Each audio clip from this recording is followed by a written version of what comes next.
प्यारे बच्चों, जो बिहार शिक्षक भर्ती है उसमें भी एक अच्छी खबर तो नहीं कहेंगे, क्योंकि बिहार शिक्षक भर्ती में उन्होंने जब फॉर्म निकाले थे और उसमें एलिजिबल थे आपके बीएड वाले, किसमें, प्राइमरी वालों में भी, ठीक है। पर अभी सुप्रीम कोर्ट का डिसीज़न आया तो सुप्रीम कोर्ट ने 11 अगस्त 2023 को डिसीज़न में बता दिया कि बीएड वाले प्राइमरी के लिए एलिजिबल नहीं हैं।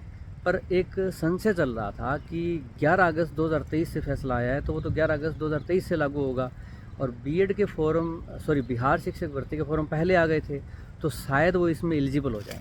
उसके बाद बीपीएससी की तरफ से ट्वीट आता है उनके अध्यक्ष का कि भाई आप बेटा पेपर देने जाएं। उससे एक और उम्मीद जगी कि पेपर देने जाएं, इसका मतलब बीएड वाले इन हैं प्राइमरी में, तो हम पेपर दे सकते हैं। पर अभी एक डिसीज़न आया है 28 अगस्त का, ठीक है। वो डिसीज़न लेट आता है, मतलब प्रिंट होके वगैरह जो भी है।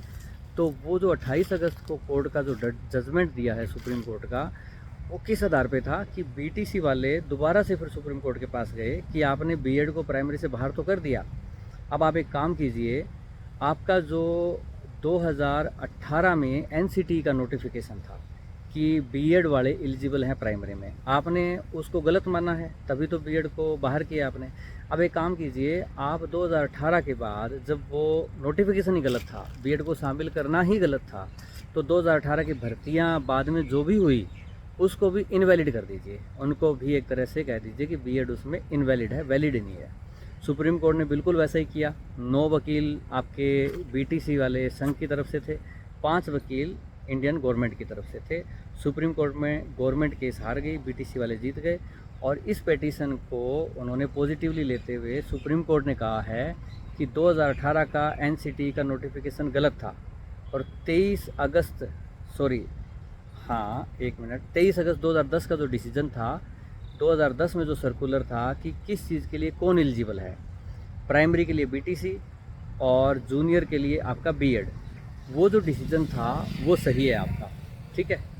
2018 वाला गलत है, तो वो गलत है, तो उसके बाद भर्तियां हुई है वो भी गलत है। तो उन्होंने जितनी भी भर्तियां स्टार्ट हो गई थी या एडवर्टाइजमेंट निकल गई थी उनको इनवैलिड करार दे दिया है। अब इनवैलिड करार दे दिया तो बिहार भर्ती पे संकट आ गया, बाकियों पे भी आ गया।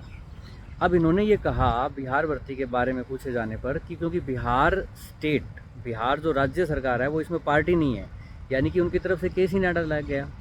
इसमें कौन आया है, इनमें तो एनसीटी आई है और आपके बीटीसी वाले आए हैं। तो जब बिहार सरकार पार्टी नहीं है तो इसमें हम कमेंट नहीं कर सकते, कोई आदेश उनको नहीं दे सकते।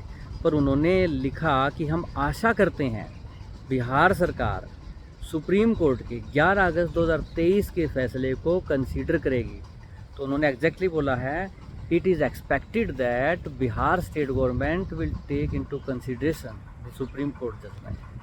तो अब इसका कहने का मतलब ये है कि जो बिहार स्टेट गवर्नमेंट है वो क्या करेगी, उनको इसको कंसीडर करना चाहिए, ठीक है। कंसीडर करने का मतलब क्या हो गया कि बीएड प्राइमरी से बाहर। तो बिहार प्राथमिक जो भर्ती हुई है, बिहार शिक्षक भर्ती, उसमें प्राइमरी में बीएड वाले मान के चलो 99% क्या है बेटा, आपके बाहर ही हैं, ठीक है बेटा। तो बहुत बुरी खबर है, अच्छी खबर तो नहीं कह सकते, बट जो भी हो, अब टीजीटी भर्तियां जो बेटा आपकी हैं, ईएमआरएस में, यूपी टीजीटी की, एस्टेट की, वो फॉर्म अभी आने वाले हैं, और हरियाणा में भी टीजीटी की भर्ती अभी निकली थी। ये जो भी भर्तियां निकल रही है उनमें बेटा ट्राई करें, एसएससी की भर्तियों में ट्राई करें, क्योंकि अभी केस वेस करने से भी बहुत जल्दी तो उम्मीद जल्दी नज़र नहीं आ रही कि बीएड वाले प्राइमरी में शामिल होंगे, ठीक है बेटा। जय हिंद।